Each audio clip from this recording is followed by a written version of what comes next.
Bobrisky wọ àjọ EFCC ilé aṣòfin àpapọ̀ lọ ilé-ẹjọ́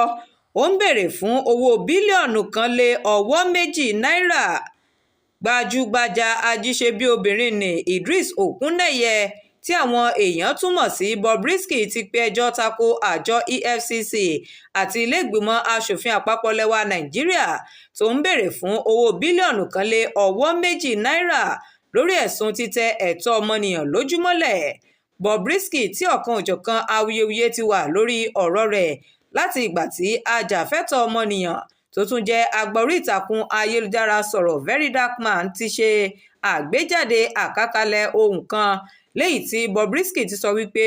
òun san owó mílíọ̀nù 15 náírà fún àwọn òṣìṣẹ́ àjọ EFCC kan kí wọ́n lè juwọ́lẹ̀ lórí ẹ̀sùn ìkówójẹ tí wọ́n fi kàn án. Bobrisky tó jáde ní àhámọ́ ọgbà ẹ̀wọ̀n lọ́jọ́ 5 oṣù kẹjọ ọdún yìí lẹ́yìn tí wọ́n ti dájọ́ ẹ̀wọ̀n oṣù 6 fún un lọ́jọ́ 12 oṣù kẹrin lórí ẹ̀sùn títàbùkù owó náírà.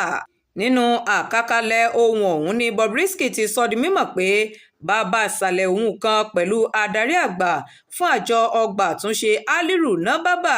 ni wọ́n gba òun láàyè láti lo oṣù 6 ẹ̀wọ̀n rẹ̀ ní àyè ọ̀tọ̀ tí kìí sì ṣe ọgbà ẹ̀wọ̀n.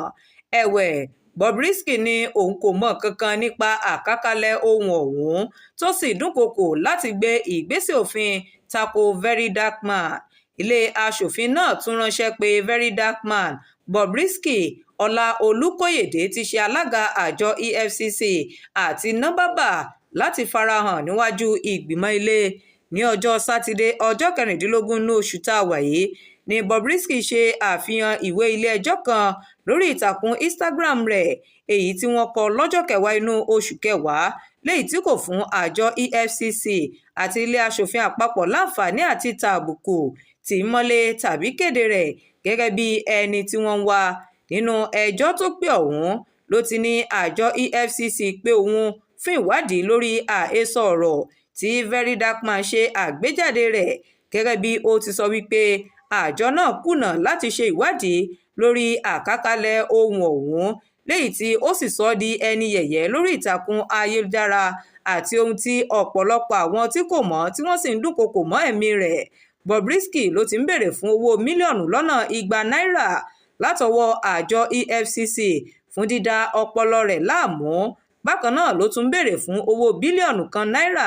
látọwọ́ ilé aṣòfin àpapọ̀ fún títẹ ẹ̀tọ́ rẹ̀ lójúmọ́lẹ̀ àti àwọn ẹ̀sùn míì tó kà sí àwọn olùjẹ́jọ́ méjèèjì lẹ́sẹ̀.